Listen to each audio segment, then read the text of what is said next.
Take 6. I don't know what happened to the other 5. I'm just here for the jelly roll. Where's the jelly roll, Craig? After the show. Okay.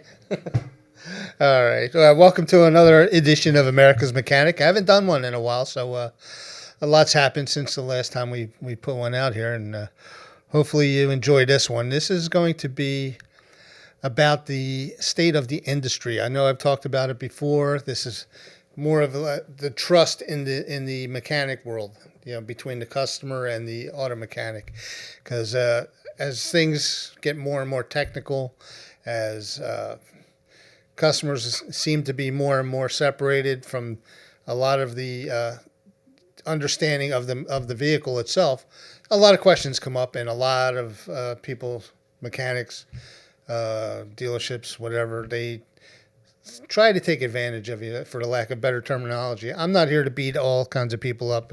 Each technician has their own way of going about things, the way they charge for things, for services. But there's a lot of mistrust, and I've been doing this for 40 years, and it seems to be getting worse.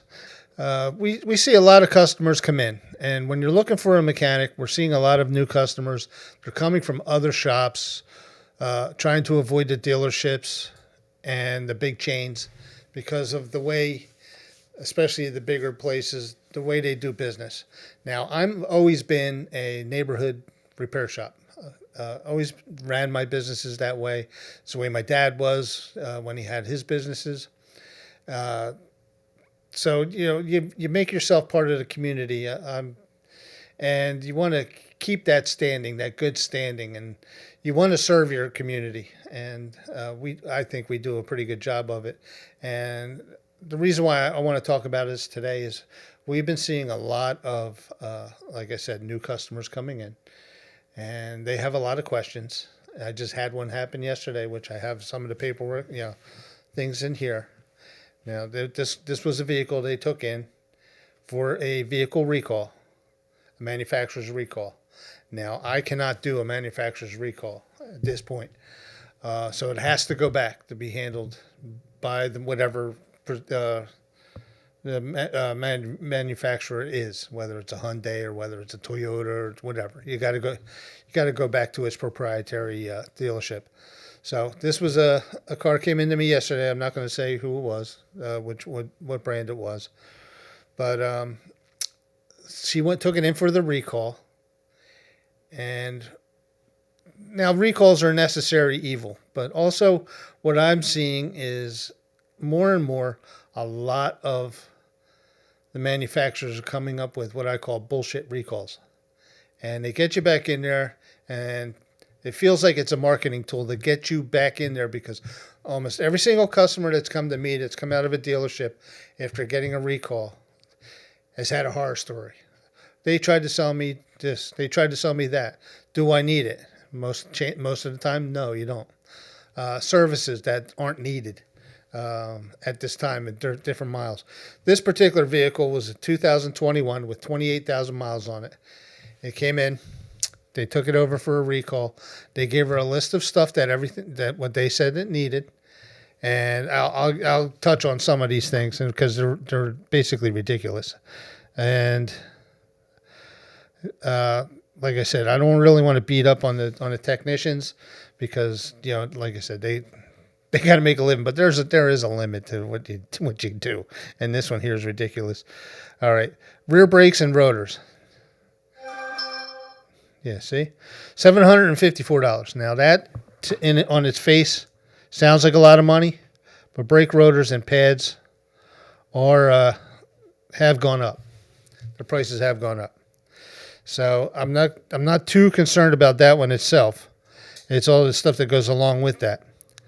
Their labor rate was a lot higher than mine again. Probably about $50 an hour higher than mine. So you got to be careful of that. Again, it's a dealership. They have different expenses than I do. So that's another thing you have to take into consideration when you're looking. What is their expenses? What do they need to do to make a day, as opposed to a smaller shop? So they have a fuel injection service, $219. And then they have a fuel induction service, which is basically the same service. That's another $291. Throttle body service, which should be included in the fuel injection thing, was another $120. So you're basically putting almost $600 in for a fuel injection service. At $28,000, I highly doubt you need. Brake fluid flush at $28,000, it's not needed. Nowhere near this time. I try to use a ruler of $80,000 for a brake fluid service, if even then. The fluids and stuff are so much more improved. It's not a bad thing to do a flush, but definitely not at $28,000. Valve cover leaking, which we checked and it was not leaking, so that was just a totally made up job. So that would have been a ripoff. $800 for, and it was a 4-cylinder, easy to get to. This was an older customer, so she was kind of shook up when she got this. Here's the biggest kicker: Mountain Balance 4 tires, $1,139.25.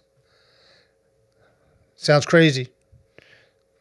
And it is, because there's no price of the parts on there, no tires. That's just the mounting and balancing labor.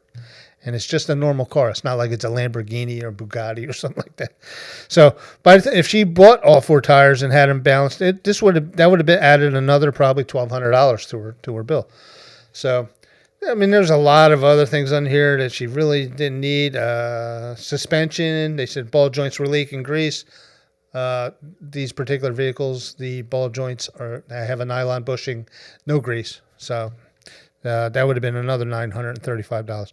Total bill without the tire price, $4,651.41. So she pulled the car, rightfully so. She goes, "Well, that's a lot. I'm going to have somebody else look at it." Well, we looked at it. The only thing she needed after all of that was 2 tires. Then they weren't even all the way down. They were just above legal. So I recommended 2 tires. So, I mean, that is why the customers have doubt when they go, or fear when they go to the mechanics. And rightfully so. I mean, I've been fighting this for 40 years, fighting this stigma, this label, this feeling that we're one step above lawyers. It's, I've been trying, and I believe it's one reason why we at Fletcher's Garage are so busy, because we get a lot of people coming from other places. Now, it's not to say everybody's like that. There's a lot of great shops out there. You just have to do your research. I would like to be your shop, but if not, do your research, know where you're going into, ask the questions. If somebody's afraid to answer the questions, there's another red flag. But there is a serious doubt in our industry of our skills, and another miscalculation or misnomer is cheaper is better. Cheaper is not always better.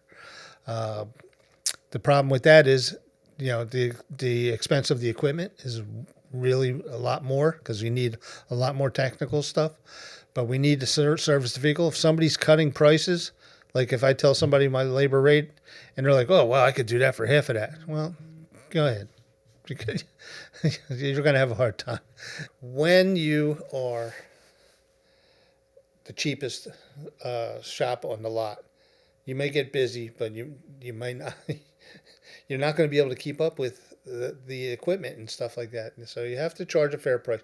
Be fair. Be fair. And as far as customers goes, look for somebody that's fair. Again, ask the questions. Make sure that you're getting what you pay for. One thing I really like to say is, I may not be the cheapest out there, but I will provide you value. Value is a big thing. I might be $50 or $75 higher than the next guy on a brake job, but we do stand behind what we do.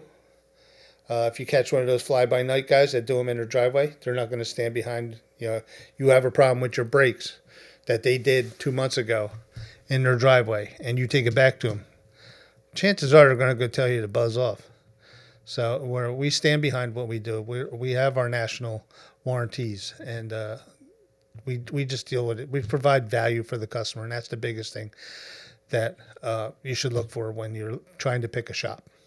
So, when you're looking for a shop, feel the trust. Call Fletcher's. Trust is earned. not given. We will earn your trust. We will not ask for your trust. We will earn your trust. We have the equipment. This is the state-of-the-art equipment. We have the hometown feel. We stand behind what we do. We're a AAA shop. So, trust in Fletcher's, and you will never go wrong.